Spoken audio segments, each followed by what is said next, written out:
ওরে 3.5 হাত গর্তে ফেলে কেমন করে আইলা চলে 3.5 হাত গর্তে ফেলে কেমন করে আইলা চলে তোমার বাড়ি আইতে দেরি হইলে যে মা ঘুমাইতো না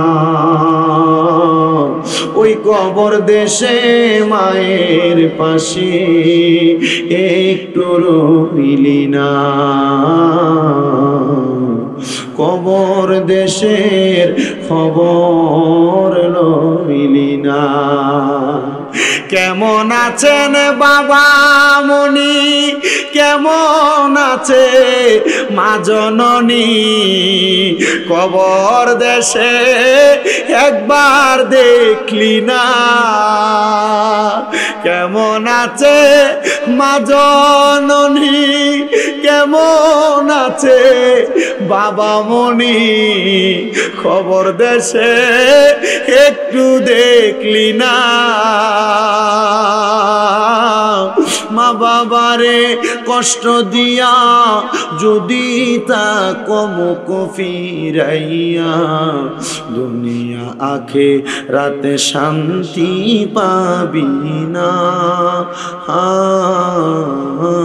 রে কবর দেশের খবর লইলি না কেমন জীবন আপনি গঠন করলেন যেই জীবন গঠন করার কারণে কবরের বাস পচার আগে আপনার লাশ পচে যায় কিন্তু আপনি আমি এমন জীবন তো গঠন করা উচিত যে জীবন গঠন করলে আমাদের জীবন হবে ওয়ালা তাকুলু লিমান ইউকতালু ফি সাবিলিল্লাহি আমওয়াত বাল আহইয়াউ ওয়ালাকিন লা তাশউরুন ওই জীবন তো আমরা গঠন করতে পারি না যে জীবন গঠন করলে আল্লাহ কয় তারা মরে না তারা জিন্দা আর তারা যারা মরা কয় তারা নির্বোধ এবং বোকা ও বন্ধু ওই জীবন কেমনে আপনি গঠন করবেন আপনি নামাজ পড়েন আপনি রোজা রাখেন আপনি হজ করেন আপনি যাকাত দেন কিন্তু আপনার বউটা আপনার মেয়েটা আপনার ছেলের বউটা আপনার বোনটা বেপরদা ঘুইরা বেড়ায়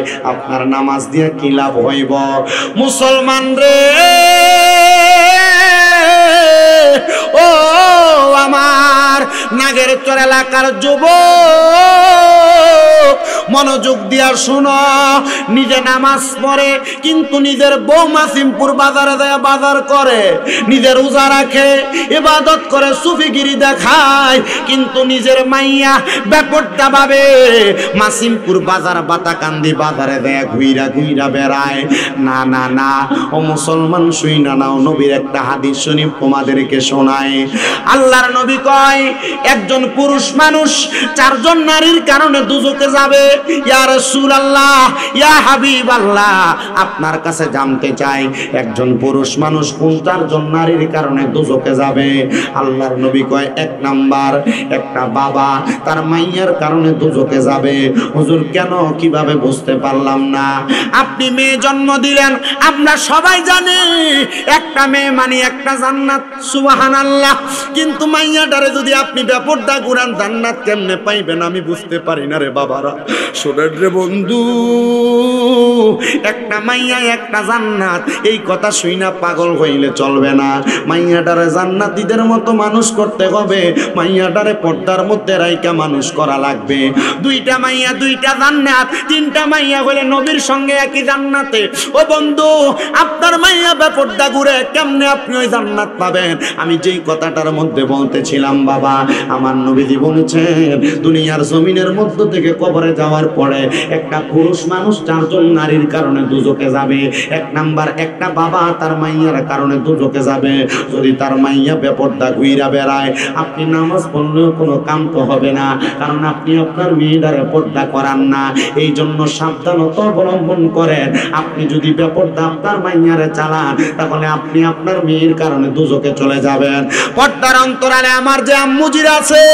ও মা আপনাদের কদমে হাত দিয়া বলি বলি, আমার একটা মা জন্ম দিছে, আমার মাও আমার মা জন্ম দিয়া দুনিয়ার জমিনে চালায়। আমি আমার মার একদিন বলছি, আম্মা ফকিরে যদি বাড়িতে ভিক্ষা দেওয়ার জন্য আসে, পর্দার আড়াল থেকে ভিক্ষাটা দিয়া দিবেন, সামনে যাওয়া যাবে না। একদিন আমার বাড়িতে আমার এলাকার একজন দাড়ি পাকা মুরব্বী আসছে, আসার পর আমার আম্মারে দেখছি ওনার সঙ্গে শুধু কথা বলে। আমি কইছি, মা কথা বলা যাবে না। বলে কেন কেন কেন, উনি তো আমার আব্বার মতো। আমি কইছি না, গায়রে মাহরাম যদি হয় বাবার মতো হইলো সামনে যাওয়া যাবে না। বলে হুজুর কেন? কারণ আপনার প্রতি কুনজর পড়তে দেরি হবে না। এই জন্য আমার বাড়িতে যারা হোমনা তিতাসের মানুষ গেছে, এরা দেখছে আমার বাড়ির সামনে দিয়া যে বারান্দা, বারান্দার মধ্যে কাপড় দিয়া ঢাকনা দেওয়া, আমার বারান্দার মাঝ বরাবর আম্মার আব্বা যে রুমে থাকে এখান দিয়া মাঝখান দিয়া আলাদা পর্দা দেওয়া। এটার কারণ হইল আমি চাই আমার মা পর্দা করুক। আমার মা পর্দা করলে আমি মানুষটা যদি পর্দার ওয়াজ করি, মানুষ পর্দার ওয়াজের আমল করবে। ও মা, তোমরা যারা বেপর্দা গুরো, তোমার বাবা যদি কবরে থাকে, আল্লাহর কসম তোমার বেপর্দা গুরার কারণে আল্লাহ তাআলা হয়তো তোমার আব্বা জানের কবরে আযাব দিব। এজন্য সাবধান, কোন পরপুরুষের সামনে তুমি তোমার চেহারাটা লইয়া যাইও না, তোমার দেহটারে দেখাইও না। এখানে যারা আছেন, 2 নাম্বার আল্লাহর নবী কয় একটা ভাই তার বোনের কারণে জাহান্নামে যাবে। ইয়া রাসূলুল্লাহ কেন? আমার নবী শিখিয়ে দেয়, ভাই যদি বোনটারে পর্দা না করায়, আপনি ভাই মোটর সাইকেল চালান, আপনার বোনকে বেপর্দা ভাবে আপনি আপনার মোটর সাইকেলের পেছনে নিয়ে ঘুরেন, আপনি আপনার বোনকে বেপর্দা ভাবে আপনার এলাকার গায়ে হলুদের অনুষ্ঠানের মধ্যে আপনি আপনার বোনকে গায়ে হলুদে নাচতে দেন, আপনার কি একটু লজ্জা লাগে না? আপনার কি একটু শরম লাগে না? যদি দুনিয়াতে লজ্জা শরম না লাগে, আল্লাহর কসম আল্লাহর মায়ের দুনিয়ার ভাই কবর গেলে এমন ফিটা ফিটবো, আপনার আড্ডি পর্যন্ত ঘুরা করব। কষ্ট হইতে সামনে না? আল্লাহর নবী কয় 3 নাম্বার, এখানে যারা বিয়াত আছেন এবার আপনারা শুনেন, একটা স্বামী তার স্ত্রীর কারণে দুজকে যাবে। ইস, এবার আপনারা যারা বিবাহ করছেন, আপনাদের বউ যাদের আছেন, আছে না? আপনি আপনার ছোট ভাইকে বাদ বেড়ে দেওয়ার কথা আপনি আপনার বউরে বলেননি, তোমার ভাইয়ের মতো। কিসের মতো? ভাইয়ের মতো আপনি বলতেছেন। আর আল্লাহর নবীর হাদিস শরীফ পয়রা পাইলাম, নবী আমার শিখিয়ে দেয় একটা ভাবির জন্য তার দেবর হইল কালসাপের মতো। কিসের মতো? কালসাপ কামড় দিলে মানুষ যেমন ভাবে মারা যায়, একটা ভাবি তার দেবরের চোখের সামনে পড়লে এমন মৃত্যু সমতুল্য। ইয়া রাসূলুল্লাহ, তাইলে একটা ভাবি কি তার দেবরের সামনে যাবে না? আর আপনার বউয়ের আমনের দেবরের লগে ফাটান ডাক্তার দেখাইবার লাগে, দেবরের সাথে ভাবি একসাথে বিয়ার মধ্যে গায়ে হলুদে নাচে। আজব বিষয়। আমাদের সমাজ এটার কিছুই মনে করে না, কিন্তু আমাদের সমাজের মানুষ জানে না এমন একটা বিষয়ের জন্য দুজকি। বিডিএত কই হুজুর দাওয়াত দিছস কোন ফোনটা? আরে হুজুর দাওয়াত দিছ, আমার কাছে কালেকশনের লেগে যায়, দেন তোরারে। আমি কই আম্মু জিরা গো, আপনার পায়ে আমি হাত দিলাম, ছেলের মতো মনে করবেন। আমি চাই না আমার তিতা শুননা এই অঞ্চলের কোনো মা দুজকে যাক, আমি চাই না সোনার বাংলাদেশের কোনো মুসলমান মহিলা দুজকে যাক। এই জন্য আমি আপনাদের কাছে ওয়াজটা করে দিয়া যাই। এবার আপনারা যারা বেড়াইতেছেন, আপনারা বউরে আপনারা পর্দা করাইবেন কি করাইবেন না আপনাদের বিষয়। যদি আপনি পর্দা করান, বউয়ের কারণে জান্নাতি, যদি পর্দা না করান, বউয়ের কারণে দুজকি। ও বন্ধু, এবার আল্লাহর নবীর হাদিস পড়া দেখলাম, নবী আমার বুঝাইছে, শিখাইছে, একটা সন্তানের কারণে, একটা মায়ের কারণে সন্তান দুজকে যাবে। তোমরা যারা মনে করো মা বুড়া হয়ে গেছে গা, মায়ের পর্দার দরকার নাই, তুমি তোমার মারে দিয়া তোমার সন্তানরা সকালবেলা কিন্ডারগার্টেনে ফাড়াও, তোমার মা বেপর্দা চলে যায়। না রে না, ও আমার নাগের চরের যুবক, নাগের চরের মুরব্বী বাবাজিরা, নাগের চরের পর্দার অন্তরালের মা বোনেরা, তারা তোমরা সন্তানরা তোমাদের মা বোনদেরকে বেপর্দা ভাবে ছাইরা দাও। তুমি যদি তোমার মারে বেপর্দা চালাও, তাইলে তুমি তোমার মার কারণে দুজকে যাইবা। তুমি আল্লাহর হস্তে একটা বোরকার দাম বর্তমান বাজারে 500 টাকা হলে ভালো একটা বোরকা পাওয়া যায়। তুমি অন্তত একটা বোরকা পরাইয়া 5 পাটের একটা হেজাব পাওয়া যায়, যে হেজাব পরলে মহিলাদের চেহারা দেখা যায় না। তুমি তোমার মাটারে, তোমার বোনটারে, তোমার বউটারে, তোমার জিটারে তুমি একটু কষ্ট করে পর্দা করাইও। কিন্তু বর্তমান জামানায় পর্দা করাইবো দূরের কথা, বোরকাতে ডিজিটাল বোরকা বাইর হইছে। মহিলা উলঙ্গ থাকলে যেমন দেখা যাইতো, এই টাইট ফিটিং বোরকা পরলে মহিলার এমনই দেখা যায়।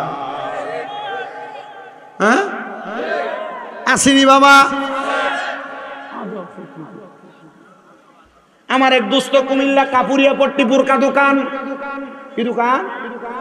বোরকা দোকান। আমি একদিন তার দোকানে রৌদ্র হওয়ার কারণে রমজান মাসে যেয়ে বসলাম, দেখলাম নতুন নতুন বোরকা শু দিতেছে। আমি কইলাম দোস্ত রে, তোর দোকানে দি সুন্দর বোরকা। হঠাৎ দেখলাম একটা বোরকা বাইর করছে, বোরকাটা ঠিক এই বরাবর একটা ফুল বানাই না। আমি কইলাম এটা কি তারে? কয় ভাইয়া এটা অন্য কিছু না, এটা সামান্য একটা স্টাইলার ডিজাইন। আমি কইলাম এই বোরকাওয়ালা যে মহিলা বোরকাটা পরব, তাহলে সবাই তো মহিলার চেহারার চাইতে আগে মহিলার পেটের দিকে তাকাইব, কারণ পেট বরাবর মহিলাটারই ফুলটা দেওয়া। তাহলে আপনারা বোরকা পরাই তো সাবধান, কথা কয় না? বোরকা পরাই তো কি সাবধান, বোরকা পরাই তো সাবধান। এমন বোরকা পরাইয়েন না যেই বোরকা পরলে উলঙ্গদের মতো লাগে। নবীর হাদিস কইরা এটাও দেখছি, আল্লাহর নবী কয় এমন অনেক মহিলারা জাহান্নামে যাইব তারা পোশাক পইরা উলঙ্গ ছিল। পোশাক পইরা উলঙ্গ কারা? এমন অনেক মহিলা মা বোন দেখা যায়, কাপড় পরলে তাদের পেট দেখা যায়, কাপড় এমন পাতলা শরীর দেখা যায়, থ্রি পিস বানায় টাইট ফিটিং শরীর বোঝা যায় না গো মা। জান্নাতে যাইতে চাইলে এমন পোশাক পরিহার করো, কারণ নবীজির শিক্ষা ওই মহিলারা দুজকি যারা কাপড় পইরা উলঙ্গ, যারা পোশাক পইরা উলঙ্গ। এবার চিন্তা করে দেখো পোশাক পইরা উলঙ্গ কোন মহিলারা। আল্লাহর দোহায় মুসলমান ইমানদার, হে যুবকের দল, হে মুরব্বী বাবারা, যুবক নওজোয়ান মায়েরা, আপনাদের কাছে আমি করজোরে আবদার করি, আপনারা আপনাদের মা বোনদেরকে একটু পর্দাটা এমনি সুন্দর করে করাইবেন। যদি আপনি করাইতে পারেন, আল্লাহর কসম, আল্লাহর কসম, আল্লাহর কসম, আপনি একজন নাজাত প্রাপ্তদের অন্তর্ভুক্ত হবেন। আর একটু মনোযোগ দেওয়ার চেষ্টা করেন। আমরা সমাজে আপনার মেয়েকে দেখবেন এমন স্টাইল করে চলে, আপনার স্ত্রীকে দেখবেন এমন স্টাইল করে চলে, আপনার বোনকে দেখবেন এমন স্টাইল করে চলে। আল্লাহর নবী রাহমাতুল লিল আলামিন নবী বলেন, আমি মেরাজের রজনীতে এমন কিছু মহিলা দেখেছি যাদের চুলের মধ্যে ধরে তাদেরকে জাহান্নামের আগুনের মধ্যে সেক দেওয়া হচ্ছে। মুরকের গিরিল খান নাম না গিরিল, এটা কি ডাইরেক্ট আগুনে ফিরে আলা না, আগুনটা একটু নিচে থাকে হিট। হ্যাঁ কি সুন্দর করে হিট দেয়, ডুলাই বসে। গ্রিল যেমন বানায় নবীর হাদিস থেকে শিখলাম, এমন অনেক মহিলাদের চুলের মধ্যে ধরা আগুনের মধ্যে জাহান্নামের আগুনে লটকে রাখা হয়েছে। কেন? কারণ কি?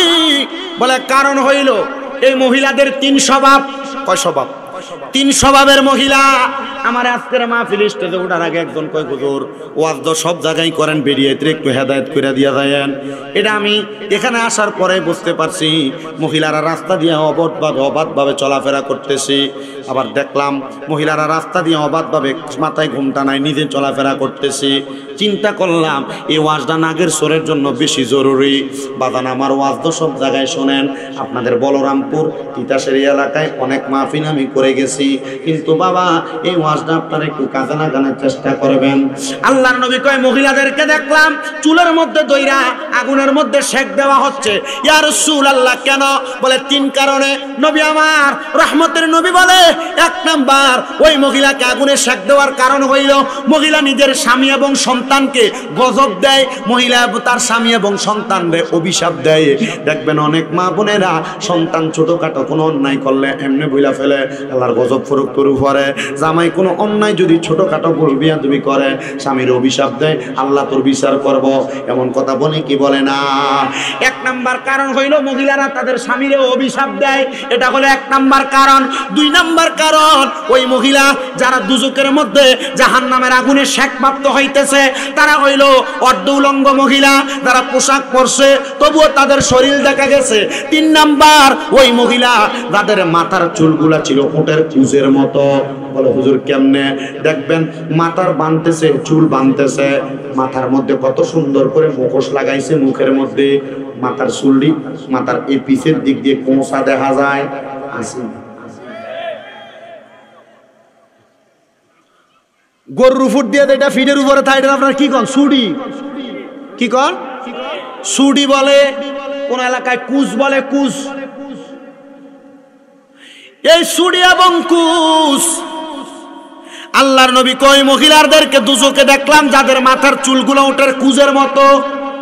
এজন্য আপনাদের মা বোন যারা মাথার চুলরে ওঠার কুজের মতো নিজের মাথা থেকে আর উঁচা করে রাখে, সাবধান, এদেরকে সাবধান করে দিবেন। মা বোন যারা চুলরে এত উঁচা করে বাঁধেন সাবধান হয়ে যাইবেন। খোপা বাঁধেন ঠিক আছে, খোপার চুল যেন নিচের দিকে থাকে, উপরের দিকে যেন ওঠার কুজের মতো না থাকে, আপনারা মা বোনেরা দোজকের মধ্যে যাবেন, দোজকের মধ্যে। আসেন আমি আপনাদেরকে একটা সুন্দর কথা শোনাই। বলখ নামক এলাকা, যেই বলখ এলাকার মধ্যে বড় বড় আল্লাহর ওলিদের জন্ম। একজন বড় আল্লাহর ওলি, যিনার নাম হযরত আব্দুল্লাহ মারুফ বলখি রহমতুল্লাহ আলাই। সুবহানাল্লাহ পড়েন না সুবহানাল্লাহ। হযরত আব্দুল্লাহ মারুফ ওই বলকের একজন বড় আলেমে দ্বীন। উনি বলে, আমি একদিন ফজরের নামাজ আদায় করে মসজিদের মধ্যে অবস্থান করতেছি। ফজরের নামাজের পরে একটা নফল ইবাদত আছে। এই নামাজটার নাম কি বাবা? এশরাকের নামাজ। মাশাআল্লাহ পড়েন, কি নামাজ? এশরাকের নামাজ। বলেন কি নামাজ? এরা কইতেছেন, এরা চিন্তা করে হুজুর আমরা 5 ওয়াক্ত নামাজ হইতো পড়ি না, আমরা এশরাক পড়াম কোন সময়? না রে মুসলমান, না। 5 ওয়াক্ত নামাজ ছাড়া আরো অনেক নামাজ আছে। এশরাকের নামাজ আছে, চাশতের নামাজ আছে, মাগরিবের পর আওয়াবিনের নামাজ আছে, ফজরের আগে তাহাজ্জুদের নামাজ আছে, এমন অনেক সালাতুল হাজতের নামাজ আছে, সালাতুল ইস্তেসকার নামাজ আছে, এমন অনেক নামাজ আছে যেই নামাজ পড়লে আল্লাহ তাআলার অসংখ্য নিয়ামত, অসংখ্য বরকত পাওয়া যায়। আমি শুনলাম আশেপাশে কোন হুজুর নাকি আয়া কইয়া গেছে যে তোমরা যে খতমে ইউনুস পড়াও, এই খতমে ইউনুস এটি কই পাইছো তোমরা? আল্লাহর কসম, যারা সমাজের মধ্যে এমন ফিতনা তৈরি করে এরা আলেম না, এরা শয়তান। আমি অবাক হয়ে গেছি, খতমে ইউনুস হইছো কই? ওমা, হযরত ইউনুস আলাইহিস সালাতু ওয়াস সালাম এই দোয়া পড়ে উদ্ধার হইছে, মাছের পেট থেকে আল্লাহ তাআলা দোয়া কবুল করছে। তো এই দোয়া পড়ে যদি ইউনুস নবী উদ্ধার হয়, আল্লাহ তাআলা কি আমরাও উদ্ধার করতো না? ফতুয়া লাগাই দিচ্ছে বড় মৌলভী সাহেব।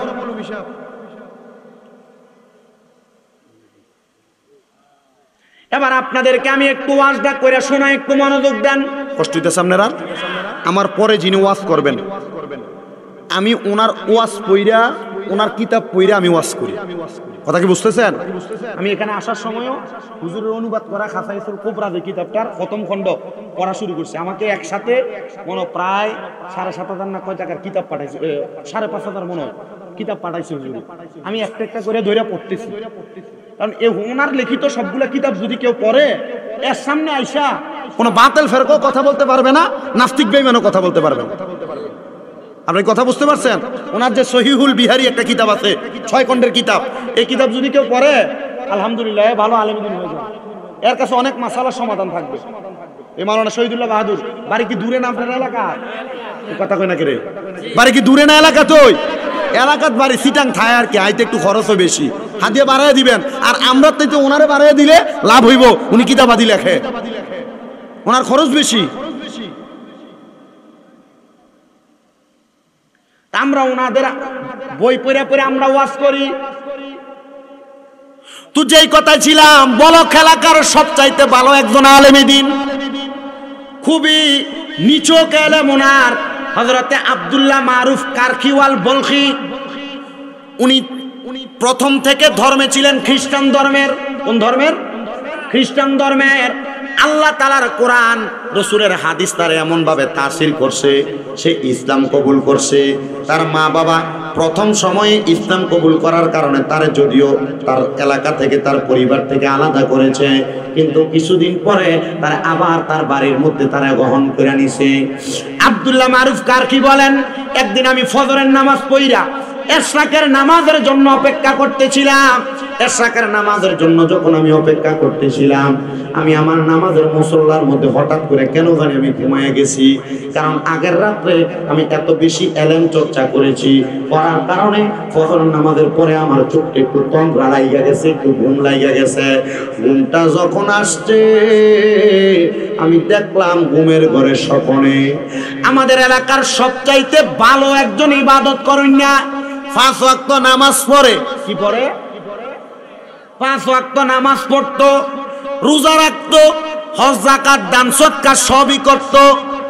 উনি দুনিয়ার জমিনের মধ্য থেকে ইন্তেকাল করার পর আমি কবরের মধ্যে দেখলাম উনি জাহান্নামের আগুনের মধ্যে ওনার পেটের মানে নাভি থেকে পায়ের নিচ পর্যন্ত আগুনে জ্বলতেছে, আর ওনার নাভি থেকে তালু পর্যন্ত ওনার ভালো দেখা যায়। আমি ওনাকে এমন স্বপ্ন দেখে বড় অবাক হয়ে গেলাম। অবাক হওয়ার কথা না? নাভি থেকে পায়ের পাতা পর্যন্ত জ্বলতেছে, আর নাভি থেকে মাথার তালু পর্যন্ত ভালো দেখা যায়। আমি এমন দেখে মা বোন যারা পর্দার আড়ালে একটু মনোযোগ দেন, আমি ওনার এমন অবস্থা দেখা ওনারে প্রশ্ন করলাম, ও আল্লাহর বান্দা, আপনার তো এমন অবস্থা হওয়ার কথা না। আমি যতটুক জানি আপনি 5 ওয়াক্ত নামাজের পাশাপাশি নফল ইবাদত করতেন, বেশি ইবাদত করতেন, আমল আখলাক আপনার ভালো ছিল, কিন্তু আপনার অর্ধেক শরীর আগুনে জ্বলতেছে আর অর্ধেক শরীর ভালো কেন? উনি বলেন, হুজুর, আমি আমার দুনিয়ার জমিনের মধ্যে যখন ইন্তেকাল করি, ইন্তেকাল করার সময় আমার স্ত্রীর গর্ভের মধ্যে একটা সন্তান ছিল, ওই সন্তানটা কন্যা সন্তান। হুজুর, আমি ইন্তেকাল করার আগে আমার আরেকটা সন্তান ছিল, এটাও কন্যা সন্তান। হুজুর, আমার একটা কন্যা সন্তান যেটাকে আমি দুনিয়াতে দেখে আসছি, ওই মেয়েটাকে আমি বাবা আমার মতো করে কোরআন সুন্নাহ মোতাবেক মানুষের মতো মানুষ বানাইছি। ওই মেয়েটা কোরআন সুন্নাহ মাইনা আমল আখলাক কইরা পর্দা কইরা চলে। ও হুজুর, আমার স্ত্রীর গর্ভের মধ্যে যে সন্তান ছিল এটা একটা কন্যা সন্তান, কিন্তু হুজুর আমার ওই কন্যা সন্তানটা জন্ম হওয়ার পরে আমার স্ত্রী ওই কন্যাটারে ভালো করে মানুষ করে নাই, আমার স্ত্রী তাকে তার আন্ডারে ঠিক মতো রাখতে পারে নাই, কোরআন সুন্নাহ আমার স্ত্রী তারা শিখাইতে পারে নাই। না শিখানোর কারণে আমার মাইয়াটা বেপরদাভাবে কারো এলাকার মধ্যে বসবাস করে এবং ঘুরা ঘুরা বেড়ায়। হুজুর, আমার কবরের মধ্যে এই নাভি থেকে পায়ের তালু পর্যন্ত যে আগুনে জ্বলে, এই জ্বলার কারণ হইল আমার ওই মাইয়া। আর আমার নাভি থেকে মাথার তালু পর্যন্ত যে ভালো আছে, ভালো থাকার কারণ হইল আমার কোরআন সুন্নাহ জানুই না মাইয়া। হুজুর কয়, বুঝলাম না, আরেকবার বিষয়টা আপনি কি আমারে বলতে পারেন? উনি ডাক দিয়া কয়, আমার যে মাইয়াটা আমার স্ত্রীর গর্ভে ছিল, যেটা মানুষ হইতে পারে নাই, কোরআন সুন্নাহ শিখতে পারে নাই, ওই মাইয়াটা বেপরদা চলাফেরা করার কারণে আমার কবরের মধ্যে হুজুর আমার নাভি থেকে পায়ের তালু পর্যন্ত আগুনের মধ্যে জ্বলতাছে। আর আমার যেই মাইয়াটা পর্দা করে ভালোভাবে চলে, ওই মাইয়াটার কারণে আমার আল্লাহ তাআলা আমার এই নাভি থেকে মাথার তালু পর্যন্ত ভালো রাখছে। আল্লাহর ওলি বলেন, আমি ওই দিন আর এশরাকের নামাজ পড়লাম না, নামাজ আর পড়লাম না। আমি চিন্তা করলাম, আমার একজন মুসলমান ভাই কবরের মধ্যে বিপদে আছে, আমি যদি তার জন্য এখন একটা উদ্ধার কার্য না করি, তার কবরে ভালো একটা নিয়ামত প্রাপ্তির কাজ না করি, তারপরে সে কবরের মধ্যে আগুনের মধ্যে জ্বলতে থাকবে। উনি বলেন, ওই দিন এশরাকের নামাজ না পড়া দৌড়ায়া দৌড়ায়া আমি ওই নামাজি ব্যক্তির বাড়ির মধ্যে গেলাম। হায়রে, ওই নামাজি ব্যক্তির বাড়ির মধ্যে যাওয়ার সাথে সাথে আমি সালাম দিলাম, আসসালামু আলাইকুম ওয়া রাহমাতুল্লাহ।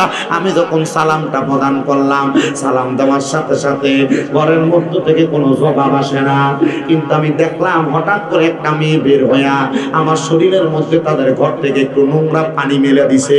আমার শরীরের যে পবিত্র জামা কাপড় ছিল, আমার জামা কাপড়টা একবারে নোংরা হয়ে গেছে। আমি আবার সালাম দিলাম, মেয়েটাকে দেখে আসসালামু আলাইকুম ওয়া রাহমাতুল্লাহ। মেয়েটা কোনো জবাব দেয় না। দেখলাম ঘরের ভিতর থেকে একটা জবাব আসছে, ওয়া আলাইকুম আসসালাম, কিন্তু ঘরের ভিতর থেকে কেউ বাইর হয় না। এবার ওই আল্লাহর বান্দা ডাক দিয়া কই, ও ঘরের সদস্যরা, তোমাদের বাবা ইন্তেকাল করেছে।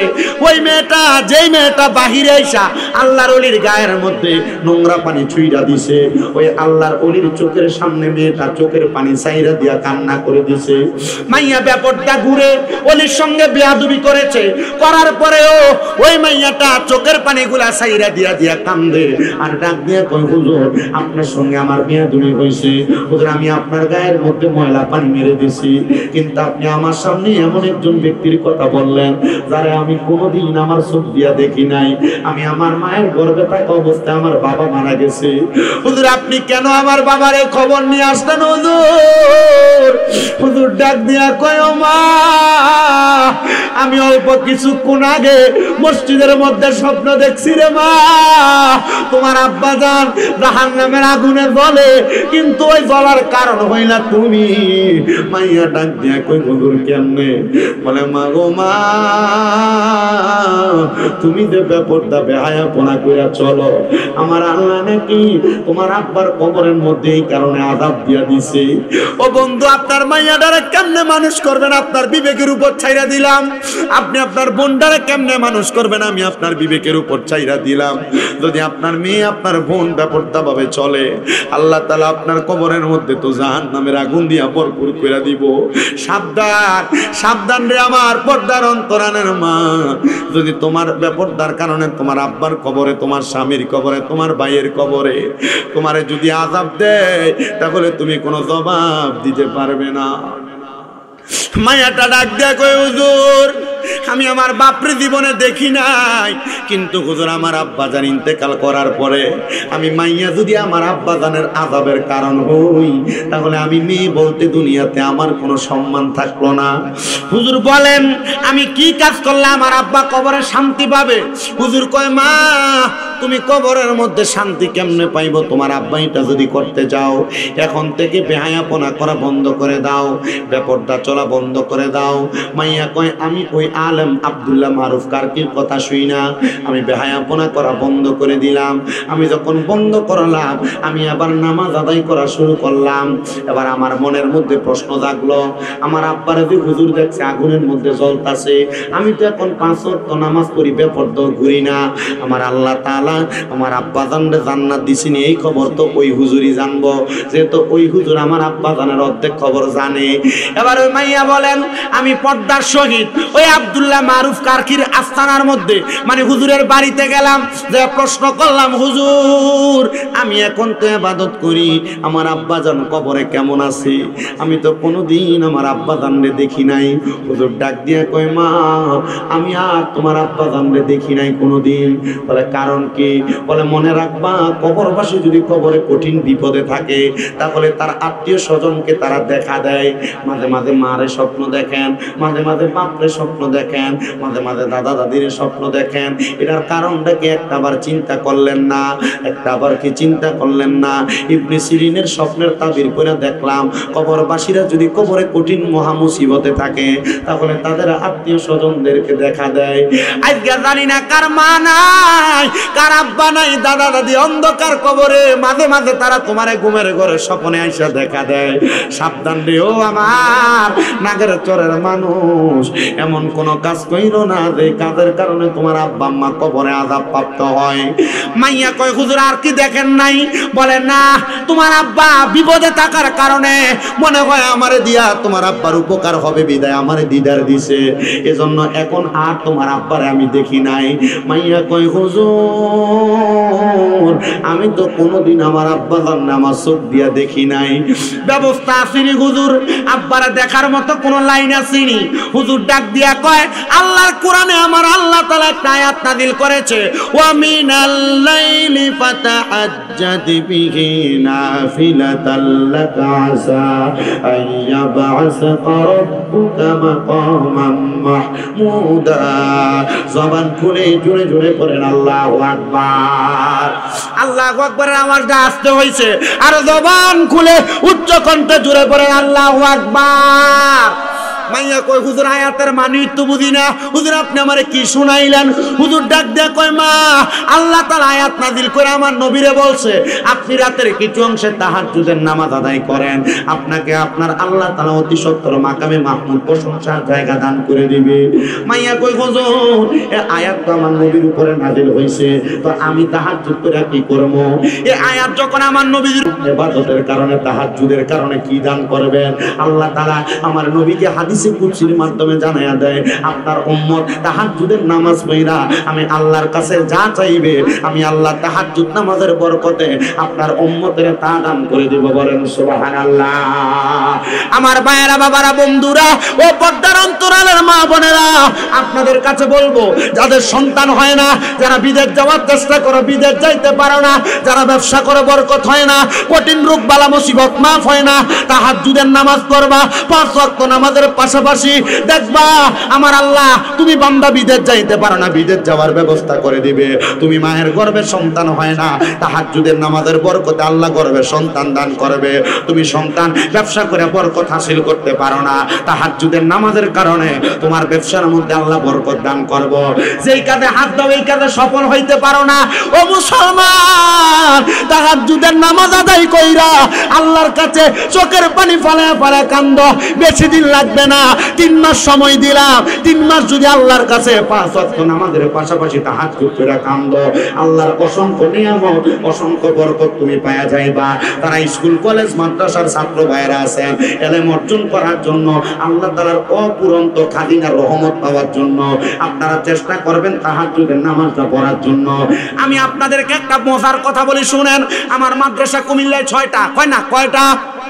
আমার 6টা মাদ্রাসা, 6টা মাদ্রাসার মধ্যে প্রত্যেক মাদ্রাসার ছাত্ররা আপনাদের দোয়ার বরকতে রাত 3:30টার দিকে ওইটা তাহাজ্জুদ পড়ে। ছোট ছোট অনেক বাচ্চা আছে নুরানিতে পড়ে, এই পোলা পানো চোখ ডলতে ডলতে ওইটা তাহাজ্জুদ পড়ে। আমি একদিন তাহাজ্জুদের নামাজের সময় মাদ্রাসায় যে দেখি ছোট ছোট বাচ্চারা তাহাজ্জুদের নামাজ পড়ে ফজরের অপেক্ষা করতেছে। আমি দেখছি ছোট ছোট বাচ্চা এগুলারও চোখ দিয়া বেয়ে বেয়ে পানি পড়ে। এটার কারণটা কি শুনবেননি? এটার কারণ হইল, একদিন আমি আমার অভিভাবকদের নিয়ে ছাত্রদেরকে নিয়ে মিটিংয়ে বৈশা বলছি, যদি আল্লাহ তাআলার অসংখ্য নিয়ামত এলেম সিনার মধ্যে আর মাথার মধ্যে ঢুকাইতে যাও, তাহলে সবচাইতে শ্রেষ্ঠ একটা ইবাদত, এই ইবাদতের নাম হলো তাহাজ্জুদের সালাত। এই তাহাজ্জুদের নামাজ পড়ে আল্লাহর কাছে কান্না করবা, দেখবা আমার আল্লাহ তাআলা তোমাদেরকে নিয়ামত দান করবে। খোদার কসম, আমার ছাত্রগুলো আমার কথাটারে ফালায় নাই। আমার ছোট ছোট বাচ্চারা মাদ্রাসায় তাহাজ্জুদের নামাজ পড়ে পড়ে দোয়া করে। এখন আমি সব সময় মাহফিল থেকে যাওয়ার সময় মাদ্রাসার দিকে তাকাইলে দেখি লাইট জ্বলে। তো আমার বুঝতে দেরি হয় না, আমার ছোট ছোট বাচ্চারা তাহাজ্জুদের নামাজ পড়ে দোয়া করে। এবার বলেন এই নামাজের বরকত আছে না না? বিদেশ যাওয়ার চেষ্টা করো, পারো না, তাহাজ্জুদ পড়ো। মা বোনেরা, সংসারে বরকত নাই, তাহাজ্জুদের নামাজ পড়ো। আমি আপনাদের সবার কাছে বলি, আল্লাহর ওলি ওই মাইয়ারে নসিহত করে, এ মা, যদি আব্বারে দেখতে চাও তাহাজ্জুদ পড়ো। মাইয়া কই, হুজুর পড়াম কেমনে? তাহাজ্জুদ পড়ার নিয়মটা তো শিখিয়ে দিবেন। হুজুর কয়, মা 2 রাকাত করে নিয়ত করবা। 2 রাকাত নামাজের নিয়ত যখন তুমি করবা, এটা সুন্নতে ইবাদত, তখন তুমি 2 রাকাত নামাজের নিয়ত করবা। 2 রাকাত নামাজের নিয়ত কইরা আল্লাহর দরবারে দাঁড়ায়া যাইবা। সূরা ফাতিহা একটা বড় সূরা মিলাইবা, দ্বিতীয় রাকাতের মধ্যে সূরা ফাতিহার সঙ্গে সূরা ইখলাস মিলাইয়া পড়বা। এমন করে 4 রাকাত, প্রতি 4 রাকাতের পরে পরে সুবহানাল্লাহ, আলহামদুলিল্লাহ, লা ইলাহা ইল্লাল্লাহ, আল্লাহু আকবার দুরূদ শরীফ পড়বা। এমন করে 3, 4, 12 রাকাত তাহাজ্জুদের নামাজ পড়বা। নামাজ পড়া আল্লাহর কাছে দোয়া করবা। ওই মাইয়া কয়, আল্লাহর ওলি মারুফ কারকির কথা শুইনা আমি তাহাজ্জুদের নামাজ পড়া কান্না করতে লাগলাম। 1 সপ্তাহ যায় নাই, 1 সপ্তাহ যায় নাই, 1 সপ্তাহ যায় নাই, আমি তাহাজ্জুদ নামাজ পড়া আল্লাহর কাছে সিজদার মধ্যে যায় যখন কান্না করি, আমি দেখছি রে আমার চোখের সামনে তাহাজ্জুদের নামাজের মুসল্লায় কে জানি একটা ঘোরাফেরা করতেছে। এমন সুন্দর, এমন সুদর্শন মানুষ, যার চেহারাটা দেখতে বড় সুন্দর দেখা যায়, যার ডাইনে 70 জন, বামে 70 জন, সামনে 70 জন, পিছনে 70 জন প্রহরী দেখা যায়। আমি অবাক হয়ে গেলাম, জিজ্ঞাসা করলাম, কে আপনি? কে আপনার পরিচয়টা কি আপনি আমরার কাছে বলবেননি? এবার উনি ডাক দিয়া কয়, আমারে চিনো না? আমি হইলাম তোমার ওই বাবা, আমি আজকে তোমার ইবাদতের কারণে জান্নাতে ঘুরতেছি। ওরে ভালোবাসি তোমায় বাবা, বুকটা যে যাইছি রে, তোমার কথা হৃদয় মাঝে পড়ছে বারে বারে। ভালোবাসি তোমায় বাবা, বুকটা যে যাইছি রে, তোমার কথা হৃদয় মাঝে পড়ছে বারে বারে। বাবা তুমি কেমন আছো ছোট্ট মাটির ঘরে, তোমার কথা হৃদয় মাঝে পড়ছে বারে বারে। বাবা গো বাবা, বাবা গো ও বাবা, বাবা গো ও বাবা, বাবা গো ও বাবা। দরজাটা খুলতে খেয়ে যাই ধোকা, বাবা বুঝি বলছে এলে নাকি খোকা। বুকের ভিতরটা লড়ে চড়ে ওঠে, সবাই আছে শুধু বাবা নেই, শুধু বাবা নেই। ওই মাইয়া বলে আমি দেখলাম সুদর্শন একজন পুরুষ, সামনে পেছনে ডাইনে বামে 70 জন করে করে 280 জন রহমতের হুর গিলমান। আমি জিজ্ঞাসা করলাম আব্বা আপনি জান্নাতে ঘুরতেছেন, তাহলে তারা কারা? বলে এ কন্যা তোমার ইবাদত, সুবহানাল্লাহ, কন্যা তোমার ইবাদতের বরকতে আল্লাহ তাআলা এদেরকে আমার সাথে প্রহরী বানিয়ে দিয়ে দিছে। ও আমার নাগের চরের যুবক, নাগের চরের মুরব্বী বাবাজিরা, পর্দার অন্তরালের মা বোনেরা, আপনাদের সবার কাছে আমি একটা আবদার জানাই, আপনাদের সবার কাছে আমি একটা আবদার জানাই। আল্লাহর ওয়াস্তে দুনিয়ার জমিনের মধ্যে এমন সন্তান হন, আপনার সন্তানটারে এমন সন্তান বানান যে সন্তানের দোয়ার বরকতে আপনি এমন করে জান্নাত পাইবেন।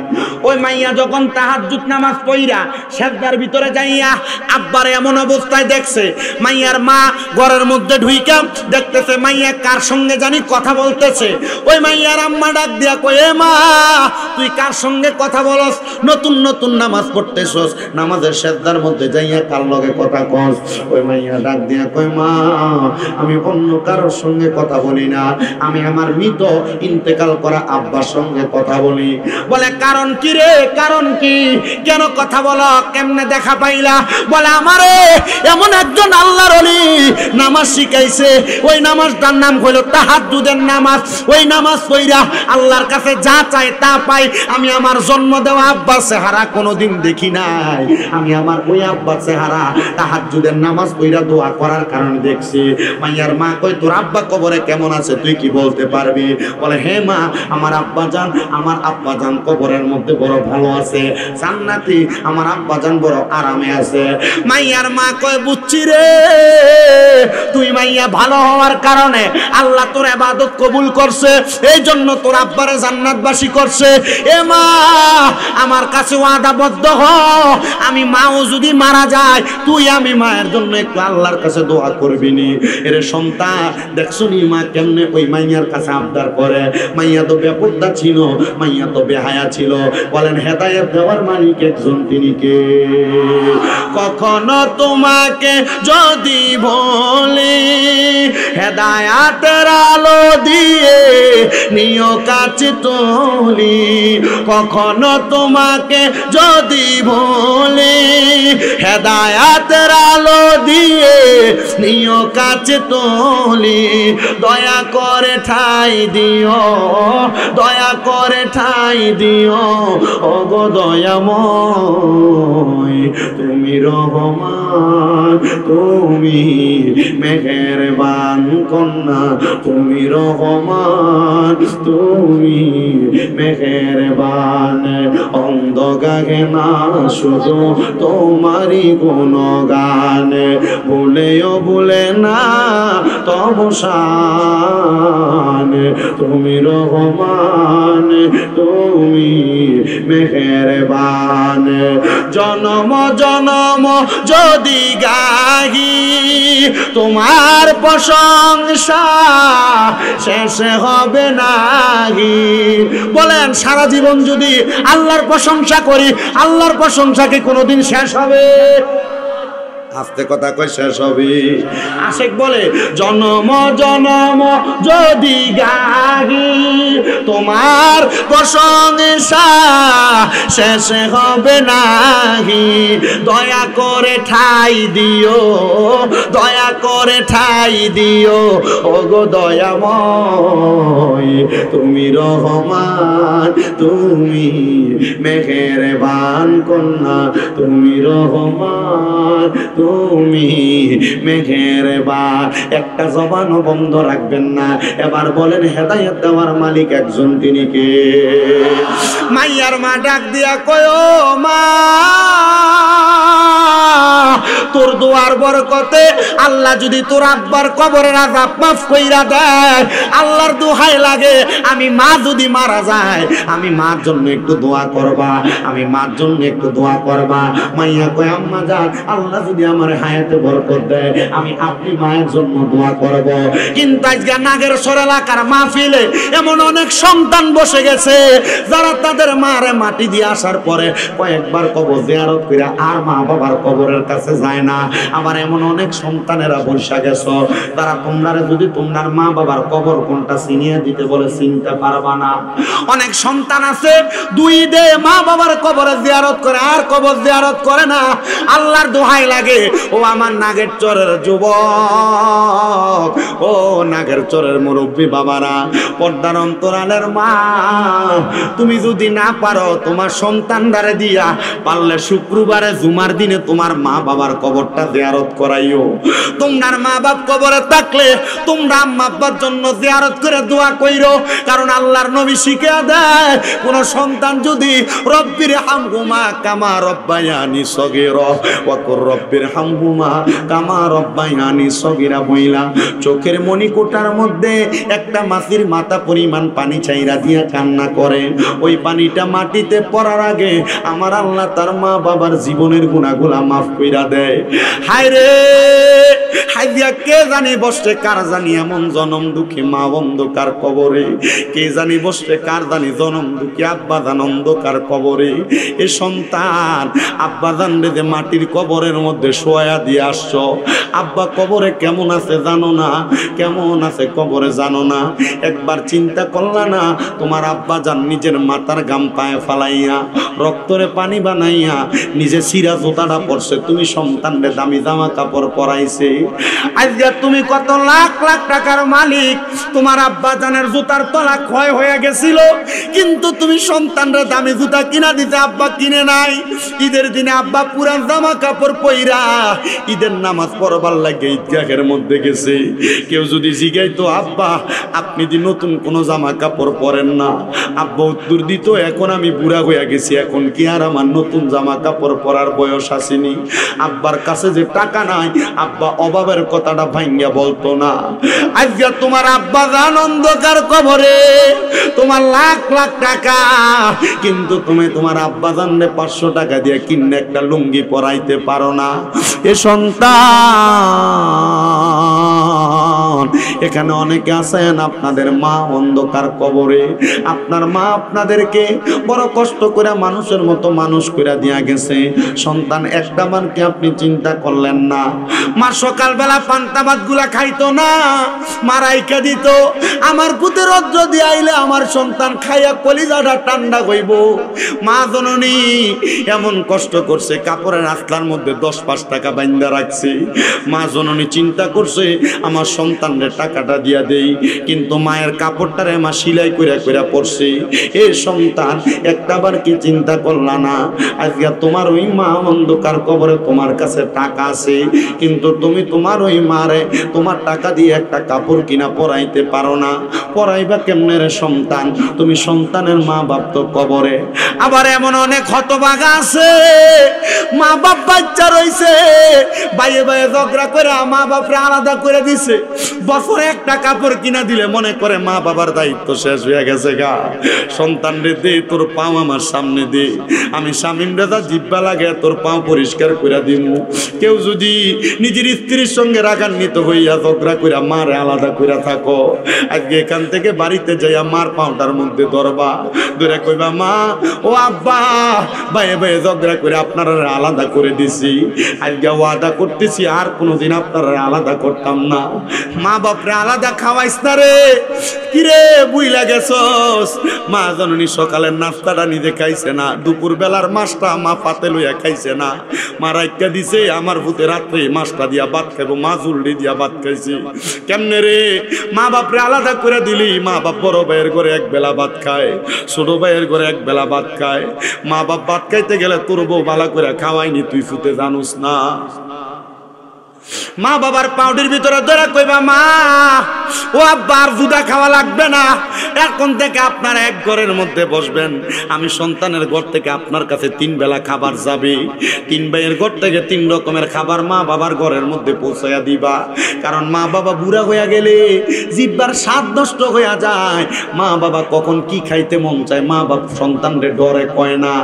আর এটা আমি নবীর হাদিস থেকেও শিখছি, কিয়ামতের আগে এমন অবস্থা হবে মা বাবা তাদের সন্তানরে ভয় পাবে, কারণ তারা তাদের সন্তানের ইনকাম খাবে। এই সন্তান এখন কি তোমার মনের মধ্যে সাড়া দেয় না? তোমার মা বাবারে তুমি কেন এত কষ্ট দিয়া রাখলা? আম্মা আব্বার কদমে মাপ চাইবা, আম্মা আব্বার কদমে ধরলে তোমার দাম কমে না। আজকের মাহফিল কবুল হবে কিনা আমার হুজুর আলাউদ্দিন সালি সাহেব এটার গ্যারান্টি দিবে কিনা আমি জানি না, তবে আমি একটা গ্যারান্টি আপনাদের কাছে দিয়া যাই। যদি দেখেন আগামীকালকে এলাকার দোকানের মধ্যে বসে এলাকার কোনো দাড়ি পাকা বুড়া বাবা বলে হ্যাঁ শামীম রেজার ওয়াজ শুই না আমার ফুতে বাড়িতে রাত্রে আমার ফায়া ধরছে, কিন্তু কোনোদিন আমার সন্তান আমার লগে কোনো অন্যায় করছে না। অনেকে চিন্তা করে হুজুর আমরা তো কোনোদিন আপনার মা বাবার লগে অন্যায় করি নাই। আমি বলবো সন্তান অন্যায় করো আর না করো, আম্মা আব্বার পায়ের মধ্যে ধরে মাপ চাইলে দাম কমে না, আম্মা আব্বার পায়ের মধ্যে ধরে ক্ষমা চাইলে সম্মান কমে না, আম্মা আব্বার কদমে চুমা দিলে আল্লাহর জান্নাতের চৌকাঠে চুমা দেওয়া সওয়াব পাইবা। এজন্য ওয়াদা করো এখান থেকে বাড়িতে যা মা বাবার পায়ে ধরবা, দাম কমবে না। আম্মা আব্বার কদমে ছোট হইলে সমস্ত জগতের মাঝে তোমার আল্লাহ তাআলা বড় বানাইয়া দিব। কিন্তু অনেকে তো চিন্তা করে হুজুর তাদের বাড়ির মধ্যে আব্বা আছে, তারা বাড়িতে যাই আব্বার পায়ের মধ্যে ধরে মাপ চাইবো। হুজুর আমার তো বাবা নাই, আমি কার পায়ে ধরে মাপ চাবো?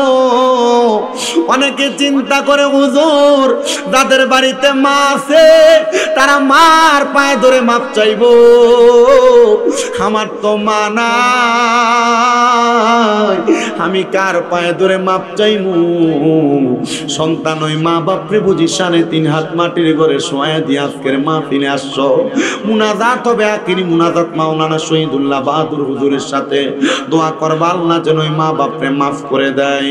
ওরে 3.5 হাত গর্তে ফেলে কেমন করে আইলা চলে, 3.5 হাত গর্তে ফেলে কেমন করে আইলা চলে, তোমার বাড়ি আইতে দেরি হইলে যে মা ঘুমাইতো না, ওই কবর দেশে মায়ের পাশে একটু রইলি না, কবর দেশের খবর লইলি না। কেমন আছেন বাবা মনি, কেমন আছে মা জননী, কবর দেশে একবার দেখলি না, কেমন আছে মা জননী, কেমন আছে বাবা মনি, খবর দেশে একটু দেখলি না,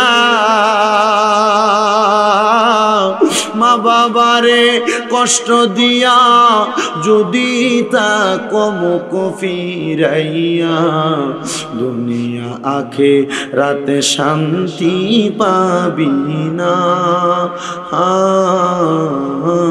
রে কবর দেশের খবর লইলি না। সন্তান মা কবরে, আব্বা কবরে, ওই মা বাপ যদি বাচ্চা থাকতো রে, মা বাপরে যদি নাস্তা করবার লাগা মাসে 1000 টাকা কইরা মা বাবার হাত খরচের টাকা দিতা, এই সন্তান 12 মাসে 12,000 টাকা মা বাবার পেছনে লাগতো। আম্মা আব্বা যদি অসুস্থ থাকতো, আম্মা আব্বারে যদি ওষুধ খরচের জন্য প্রতি মাসে 1000 টাকা খরচ করতা, 12 মাসে 12,000 টাকা লাগতো।